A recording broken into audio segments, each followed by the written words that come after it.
बच्चों अपन क्वेश्चन ले अपने चैप्टर नंबर फर्स्ट के इंपॉर्टेंट क्वेश्चन चल रहे हैं। मैंने पार्ट फर्स्ट के अंदर 33 क्वेश्चन है उनका वीडियो अपलोड कर दिया है। आप लोग 33 क्वेश्चन देख सकते हैं पार्ट फर्स्ट के। अब अपन आज इसके जितने भी जो पीछे वाले क्वेश्चन है उनको बना देंगे।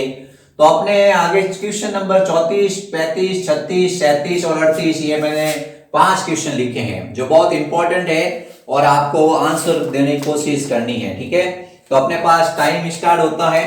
अपने पास में पहला सवाल है, युग्मक कोशिका होती हैं। जो युग्मक कोशिका है जिसको गैमेट्स कहते हैं, दो तरह के युग्मक होते हैं। एक का नाम होता है नर युग्मक और एक का नाम होता है मादा युग्मक। युग्मक कितने तरह के होते हैं? दो तरह के होते हैं, नर युग्मक और मादा युग्मक।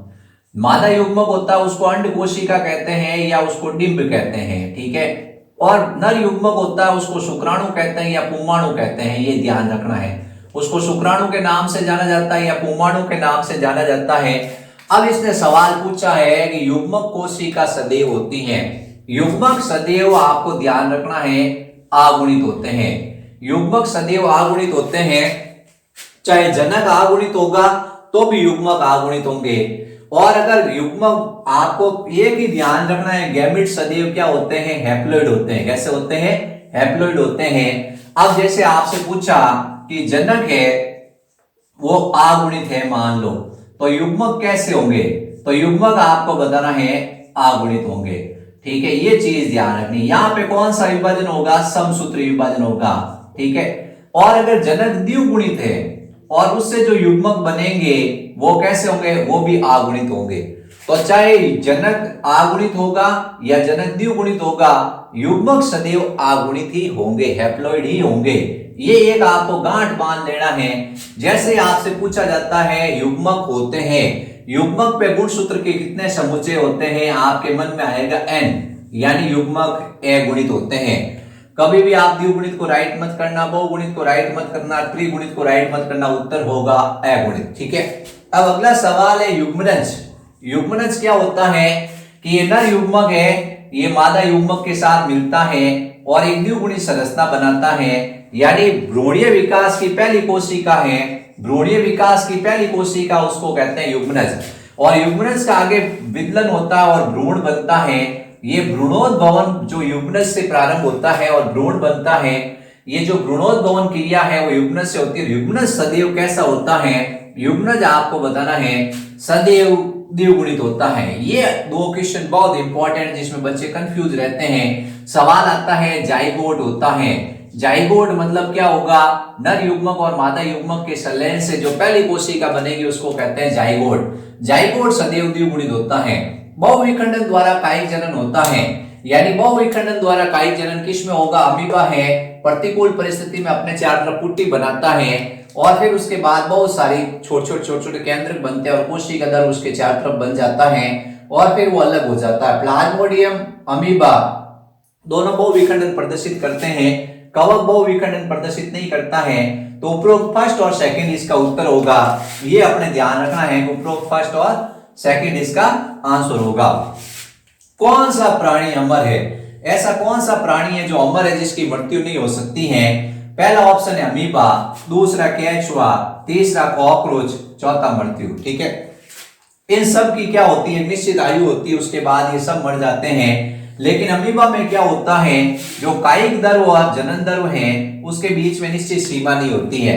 अमीबा के ऊपर अगर आप पांव रख दोगे, अमीबा के दो टुकड़े हो जाएंगे और दोनों से दो नए अमीबा बन जाएंगे। तो अमीबा अमर होता है, यानी उसकी प्राकृतिक मृत्यु कभी भी नहीं होती है। फिर अगला सवाल है, तोता और कौवा दोनों समान जैसे एक जैसे दिखते हैं, लेकिन उनका जीवन काल कितना होता है? अब आपने कहा सर ये सवाल है, ये सवाल तो हमने सोचा आएगा ही नहीं, लेकिन इस टेबल को भी आपको याद रखना है। परीक्षा में ये टेबल आपके बुक के अंदर जो चार्ट बना हुआ है उस चार्ट में से सवाल आ सकता है कि तोता और कौवा है उसका जीवन काल कितना होता है? तो ये 140 वर्ष और 15 वर्ष, तो 140 वर्ष तो होता है तोता, 140 साल जिंदा रहता है और 15 साल कौवा रहता है। यहाँ 140 की जगह आपको 150 वर्ष भी मिल सकता है। तो आप 140, 150 के आसपास आपको ऑप्शन राइट मिले तब आप उसको राइट करना है। ठीक है, ये अपने सवाल हो गए 4। अब बच्चों अपने 5 क्वेश्चन और लिख दिए मैंने ब्लैक बोर्ड पे। अब अपने क्वेश्चन नंबर है 39 नंबर है, मनुष्य की कायिक कोशिका में गुणसूत्र की संख्या कितनी होती है। मनुष्य की जो 2 तरह कोशिका होती है, तो मनुष्य के अंदर होती है जनन कोशिका और एक होती है कायिक कोशिका। जनन कोशिका को कहते हैं शुक्राणु और अंडाणु, और कायिक कोशिका मतलब जिससे पूरा शरीर बना होता है, उसमें गुणसूत्र की संख्या कितनी होती है। आप लोग कहोगे सर इतना सिंपल सवाल है, हम अभी बता देते हैं, ठीक है।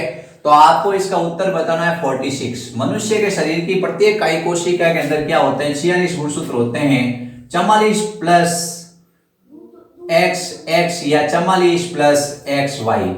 अगर मान लो फीमेल है तो 44 प्लस XX होगा, और मेल है तो 44 XX होंगे, ठीक है। ये ध्यान रखना है। ये गुणसूत्र हैं, इनको तो अपन ऑटोसोम कहते हैं और इनको एलोसोम या सेक्स क्रोमोसोम कहते हैं, ये ध्यान रखना है। अब सबसे ज्यादा गुणसूत्र किस में पाए जाते हैं। तितली में पाए जाते हैं, कुत्ते में पाए जाते हैं, मनुष्य में पाए जाते हैं, ओफियोग्लोसम में पाए जाते हैं। तो ओफियोग्लोसम एक प्रोटोजोआ होता है जिसके अंदर आपको बताना है कि लगभग 1260 गुणसूत्र पाए जाते हैं। कितने पाए जाते हैं, 1260 गुणसूत्र के आसपास पाए जाते हैं ओफियोग्लोसम के अंदर, ठीक है। 630 अगुणित होते हैं, तो 630 कितने होते हैं, 0 6 और फिर 1260 गुणसूत्र होते हैं ओफियोग्लोसम में। यदि जनक काय अगुणित है, कुछ पादप ऐसे होते हैं जिसमें जनक काय कैसी होती है, अगुणित होती हैं, जैसे ब्रायोफाइटा है, जैसे शैवाल है, उसमें जनक खुद क्या होते हैं, अगुणित होते हैं।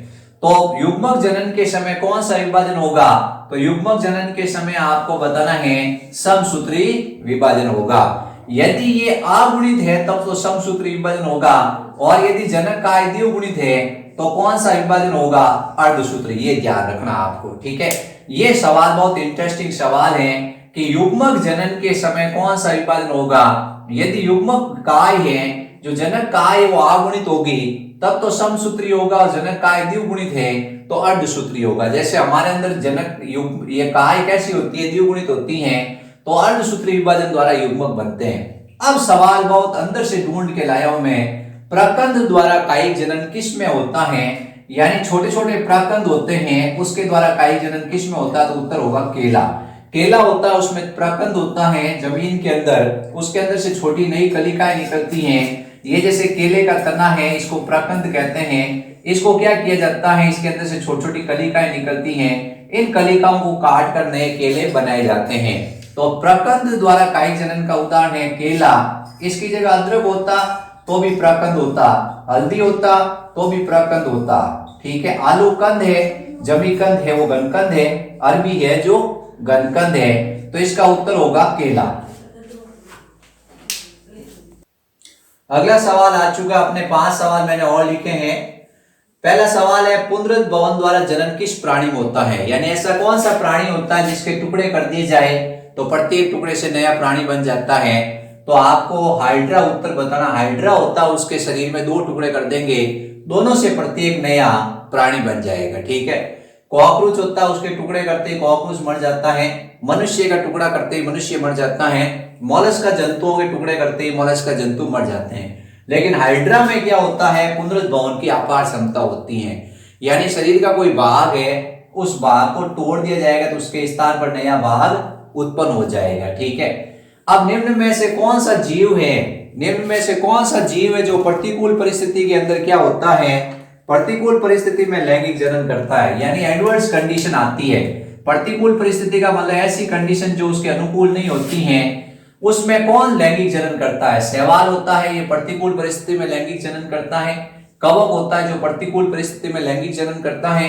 लेकिन अमीबा होता है, ये प्रतिकूल परिस्थिति में अलैंगिक जनन करता है, ये ध्यान रखना है, ठीक है। आप ऐसा नहीं कि आप अमीबा उत्तर भर दो, ये अनुकूल परिस्थिति होती है उस समय तो करता है, अपन कहते हैं द्विविखंडन द्वारा जनन करता है। लेकिन जैसे ही प्रतिकूल परिस्थिति आएगी तो ये अलैंगिक जनन करेगा, ये दोनों लैंगिक जनन करेंगे। क्या करेंगे, तो उत्तर होगा आपके उपरोक्त फर्स्ट और सेकंड दोनों।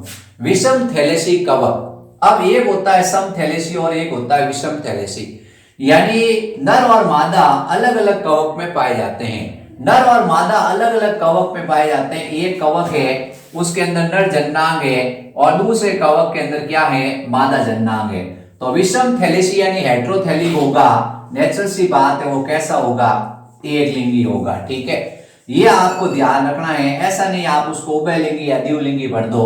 तो आपको विषम थैलेसी पूछते ही आप क्या बताओगे कि ये विषम थैलेसी का मतलब होता है ये एक लिंगी होगा। ठीक है, अब उसके बाद सम थैलेसी पूछा है, तो सम थैलेसी में पहला ऑप्शन है एक लिंगी। एक लिंगी नहीं होता, ये द्विलिंगी या उभयलिंगी होता है। इसमें ऑप्शन होगा चौथा, उपरोक्त सेकंड और थर्ड। उपरोक्त सेकंड और थर्ड, ये ऑप्शन राइट होगा। उभयलिंगी भी कह सकते हैं उसको या द्विलिंगी भी कह सकते हैं, ये ध्यान रखना आपने। इसको उभयलिंगी स्राई या द्विलिंगी स्राई के नाम से जानते हैं। समथैलेसी को, समथैलेसी मतलब एक ही कवक के अंदर ये नर जननांग भी है और उसी कवक के अंदर मादा जननांग भी है, तो उसको कहते हैं समथैलेसी। ये बच्चे बहुत भयंकर कंफ्यूज रहते हैं। तो विषम मतलब होता है अलग अलग होना, नर अलग मादा अलग, और सम मतलब एक ही प्राणी के अंदर दोनों जननांग होने। निम्न में से कौन सा निषेचन द्वारा उत्पन्न जीव की उत्तरजीविता कम होती है? ऐसा कौन सा निषेचन होता है जिससे बनने वाले जीव है उनके ऊपर खतरा ज्यादा होता है?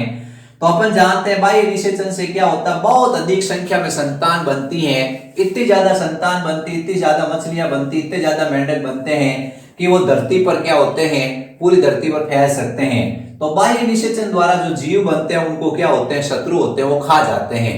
जबकि आंतरिक निषेचन से जो बनते हैं जीव, उनको माँ बाप सुरक्षा देते हैं। तो इसमें क्या होता है कि जंतु कम ही बनते हैं, एक दो जंतु ही बनते हैं और उनको माता पिता सुरक्षा देते हैं, जैसे मनुष्य के अंदर।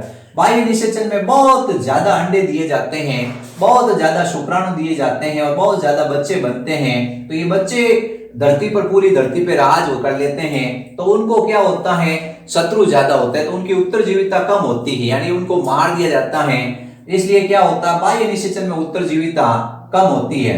बाह्य निषेचन किस में नहीं होता है, इन चारों में से आपको बताना बाह्य निषेचन किस में नहीं होता है।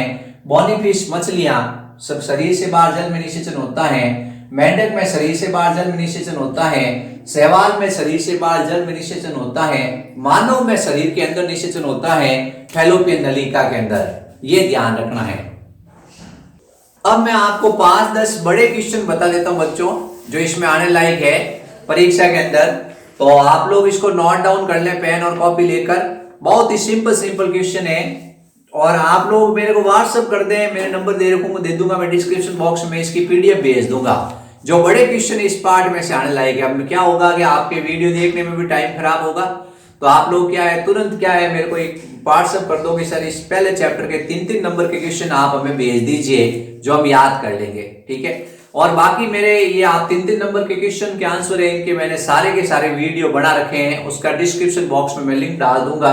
आप लोग इसको खोल के सारे वीडियो देख लीजिए पहले चैप्टर का, और ये आपके बड़े सवाल हैं वो सारे क्लियर हो जाएंगे। बहुत ही इंटरेस्टिंग सवाल है और आपको इसमें से सवाल मिल जाएगा 3 नंबर का, मेरी गारंटी है। थैंक यू बच्चों, चैनल को लाइक, सब्सक्राइब और शेयर जरूर करें। और मेरा एक टेलीग्राम पे भी चैनल बन चुका है जिसका नाम है RBSC बायोलॉजी। अगर आप लोग टेलीग्राम पे मेरे से जुड़ना चाहते हैं तो मेरा लिंक है RBSC बायोलॉजी। इस नाम से आप टेलीग्राम में सर्च करेंगे RBSC बायोलॉजी, तो आपको क्या होगा, मैं मिल जाऊंगा उसके अंदर। और उसके अंदर अपन RBSC बायोलॉजी के अंदर मैं इसका बड़े क्वेश्चन जो 3 नंबर के क्वेश्चन है उनका पूरा का पूरा मैंने ये पेपर भेज दिया है। आप लोग वहां से भी इसको अपलोड कर सकते हैं। ठीक है, वहां से ये आपको स्कैन करके मिल जाएगा आराम से, और आप उसको देख लें बड़े क्वेश्चन कैसे हैं। ठीक है बच्चों, आप मेरे से जुड़े इसके लिए थैंक यू।